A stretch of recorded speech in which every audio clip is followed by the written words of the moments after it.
Let's kick things off today with one half of Saturday night's UFC 255 main event headliner. He is the man who will be going up against the flyweight champion, Deiveson Figueiredo. He is the man who has graduated from the Contender Series and, in fact, will be the first Contender Series product to fight for a UFC title. He's the one and only Alex Perez, who's kind enough to join us right now. Alex, thank you for doing this. Appreciate it.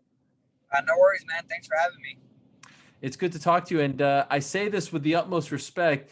You are one of the more anonymous UFC pay-per-view headliners in recent history, probably since Chris Carriasso headlined against Demetrius Johnson back at UFC 178, also coincidentally for the flyweight title. And so I'm wondering, what was your reaction when you found out that you would not be fighting Brandon Moreno on this card? You were originally supposed to fight him on the card, and you'd be replacing the injured Cody Garbrandt in the main event for the title. When you got that call, how did you react? Man, I was happy.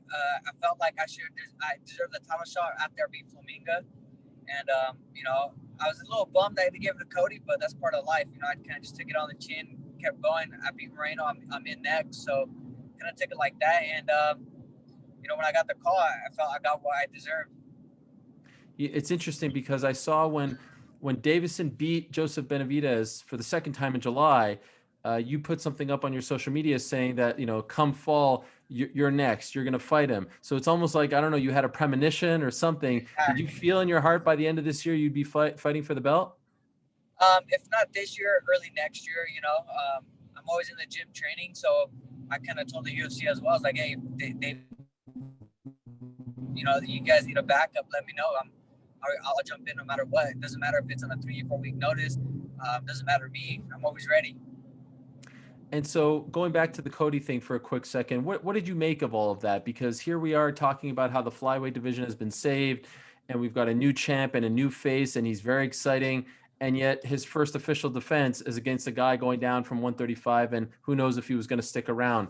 Did that make you nervous about the future of the division when you heard that they were going to give it to Cody? Nah, honestly, I was kind of, like I said, I was bummed because I felt like I deserved it, but I just think Cody can't hang with us 35ers, so he came down, try to fight us smaller guys, and I don't think he was going to do that great anyways with us, but I feel like, you look at that top 5 and they ranked him, I think, number 3 or 4 after beat at Sansao. Like, man, you're coming off with 3 losses, you beat one guy, and then you're fighting for a title, at 25s. At 35s, you're going to have to do some work, so I just feel like he didn't want to put in the work, kind of try to take a shortcut to the title, so he cut down. I wasn't worried about him coming down anyways. I don't know if he was going to be able to make weight. He's never been at that weight. It doesn't matter what you walk around at practice and stuff like that. Have you made the weight before? And when was the last time you made it? Do you think he ever fights at 125? No, I don't think he cuts down. I feel like, it's a lot different from 35 to 25, 10 extra pounds. He's never competed at this weight, never depleted his body that bad. I don't think he makes it. I don't think he ever fights here. If he does, great. I'd like to welcome him. And so when you got the call to fight Brandon Moreno, did you feel like, okay, maybe something happens? Let me let me be prepared to fight for the belt because something might happen here. Like, did you feel like, okay, at least I'm on the same card and, let's see how the cards fall because you felt it in your heart that you were about to fight for the belt? Yeah. You always got to stay ready, especially nowadays. There's guys missing weight. There's guys injury, the whole COVID thing. So you always got to stay ready to step up to a fight. So I was getting ready, 5 rounds no matter what, just in case. Worst case scenario, I only fight 3. Do you have any idea why they picked you and not Brandon?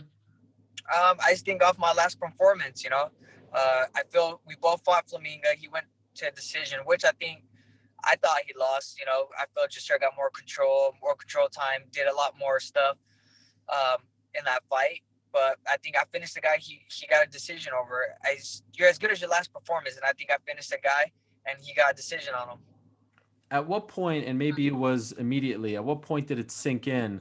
You're fighting for a UFC title. You're not just fighting for a UFC title. You're headlining a pay-per-view. Not many people can say that, including, some of your good friends and training partners. Did that sink in right away, or has it taken some time, or perhaps has it not even sunk in yet? It kind of sunk in quick. I got the call at night because they were at Fly Island. I got the call, and I woke up and I was like, man, I'm gonna fight for a world title. And I don't think I slept too much that night. You know, I was tossing and turning all night thinking about it. But a good friend told me, you know, it's just a fight. The only thing is they put title in front of it and you get a medal at the end. So I kind of just look at it like that. You know, it's still a fight. I still got to go in there and fight. And also you have to fight an extra 10 minutes. Yeah, that too. An important detail, no doubt. Deiveson said in a recent interview that he feels like Cody was a much tougher fight, that he wasn't all that impressed with you. Even said maybe that Brandon is a tougher fight. Have you seen these comments, and what did you make of them? I can care less what he says, man. You know, this is MMA. If he thinks Moreno's a tougher fight, the reason why I think he thinks that is because Moreno's not going to be able to take him down or go on the ground with them. You know, if he's not worried about me, great. Keep it that way. Just curious, what do you make of him? Are you impressed by him? He's had a great year so far, 2 great finishes over the same guy, a guy you know very well, Joseph Benavidez. How high do you rate Deiveson Figueiredo? He's good. He showed a lot in those fights, you know. He showed that he can scramble and go for submissions. That first armbar he got in the first fight was close. Obviously, he shows he has knockout power. So, I mean, he's good everywhere. I expect the top 5 guys, top 10 guys, it's just whoever's on that night, you know, and it happens to be he was on those 2 nights. So, I mean, you know, I give him credit. He's good. He's tough, but, you know, he has to go through me. He's certainly had a great year. He's looked like a world beater. Do you chalk that up to him just kind of hitting his stride and peaking right now? Or maybe is it the fact that he's fighting a guy who, he may be better than, also a guy who might be at the tail end of his career? Like, it's hard to truly gauge because he's fought the same guy twice who's at the very end of his career. So do you think that he's as good as he's looked, or maybe that's a really good matchup for him against the guy who might be at the end of his career? Do you know what I mean? Yeah, I think it's a little bit of both. I mean, he can be here. I feel like he's hitting a stride, you know, and he's finding a guy in Joe that's, you know, kind of, you know, got maybe a couple more fights in him, like 2-3 fights in maybe. So I think it's a little bit of both, but I feel that he, you know, he's tough. He's on right now. He's on fire right now, and it's my job to put him out. I don't know what to make of this. It's a weird thing. Your last win was over Formiga. Formiga's his only loss. Your loss in the UFC is to Benavidez. It's a weird like triangle. I don't know what to make of the whole thing. It feels like everyone's just connected to Formiga in a strange way. But now here you are fighting for the belt. And I'm wondering, has life changed at all leading up to this fight? Like, are you noticing you're getting more attention, more love, or do you think that only comes once you win the title? A little bit, you know, people with more interviews.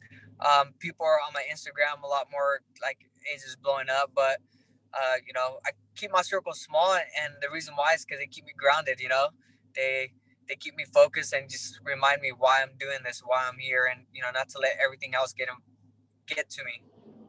And amazingly, it was 10 years ago, I believe, just a couple of weeks ago, that you made your MMA debut, your amateur MMA debut. That began your journey. If I would have told you, if we would have talked that night, and I would have told you it's going to take you 10 years to make it to a UFC title fight, would you have believed me, or would you have thought that it would have taken shorter, longer? What would you have thought? Shorter, you know, going early in my career, I felt like I should have been in the UFC a lot earlier. You know, I have a lot of fights going into UFC, but everything happens for a reason. I used to kind of measure myself to other people, and you know, a friend told me you can't do that. Everybody's journey is different. You know, everybody has their own path, and you know, you're on your own. Like, you're gonna get there eventually, and when you do, you got to make the most of the opportunity. Do you remember what that night was like when you made your debut? Like, where was it? How many people were there? What was the scene like, and how were you feeling? When I made my debut, yeah, I fought behind a pizza place in Fresno. Probably about 10 people, 20 people of that during the middle of the day.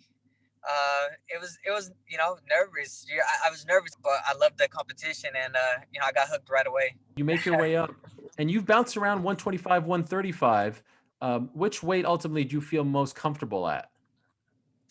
For me, at first, I always thought I was a 35er, you know, for a long time, and then you know, I came down here to train with like Ruben Duran and all them back in the day, and I was like, oh man, those are 35ers. Let me cut back down to 25s real quick, and then you know, I'm staying at 25s as long as I can, and then going from there. You know, eventually I'll go up to 35s. I don't feel like I'm a small 25er that I can compete at 35s, but as long as I'm winning here, why not? And it's not a bad cut for me. I hired a nutritionist, perfecting athletes, and they're in charge of all my stuff, so I feel great with them.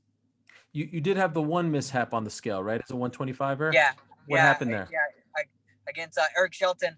We just missed our flight. We timed it wrong, and then I was like on Columbus Day. I guess everybody travels on Columbus Day, and it was like we were at the airport. We got there at 8 a.m. We didn't get a flight out of there to Florida until midnight, so we took a red eye. So I was already a day behind. Wasn't able to work out or anything.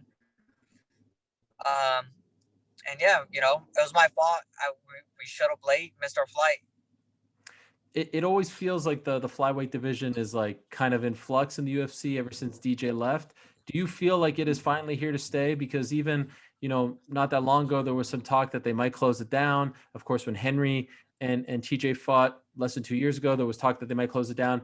You went up and then you came back down. You were on the card when Cejudo beat DJ, and that felt like a big one for the division. Do you feel there's only 22 fighters, 22 flyweights on the roster right now? I don't know if you know that. Do you feel like it is here to stay regardless of what happens in the near future?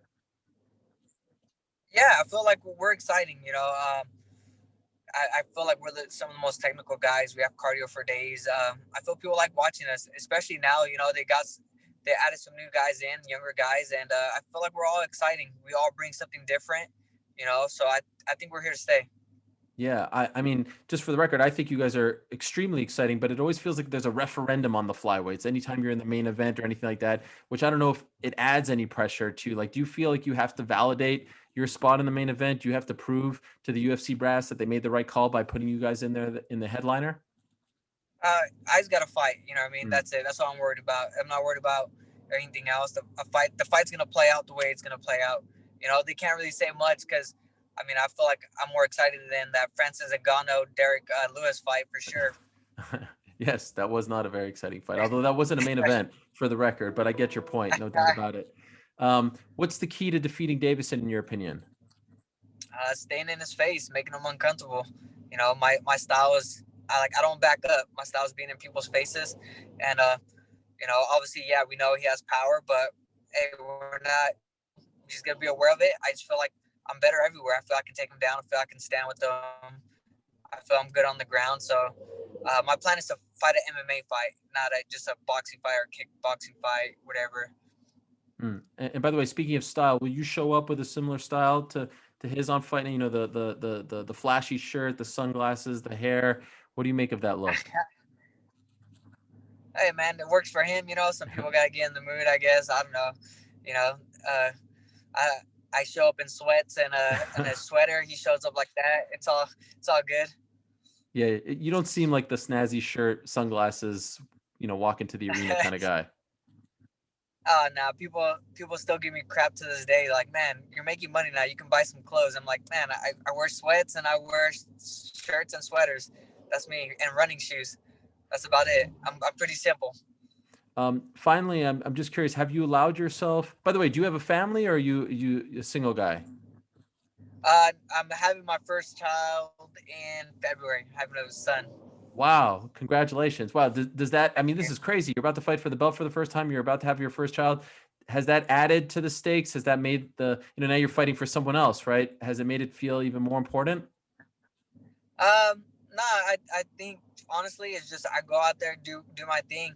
I can't put pressure on me. Like, no matter what, even like win, lose this fight, and 5 years from now, I still got to support, I still got to support myself and my family. So, for me to put all that pressure, I got to win this title for my son. Like, hey, I'll win it. If I win it, if I don't, I don't. I'm going to go back in there and get after it. Everybody's goal is to win the title.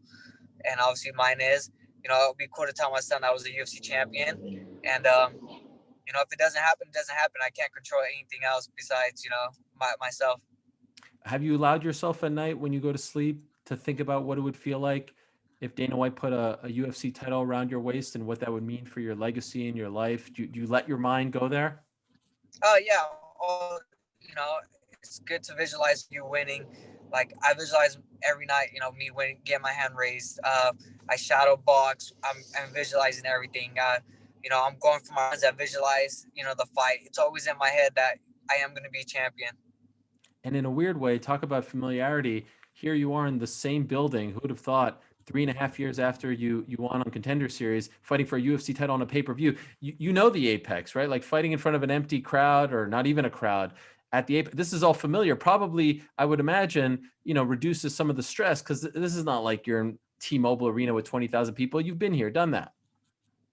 Yeah, I mean, it's just like coming back to work. I'm clocking in again. It's fun. I actually don't mind the no crowd. It's a little bit less stressful. You don't have drunk people yelling at you. So it's not a bad thing. Official prediction: how do you win on Saturday?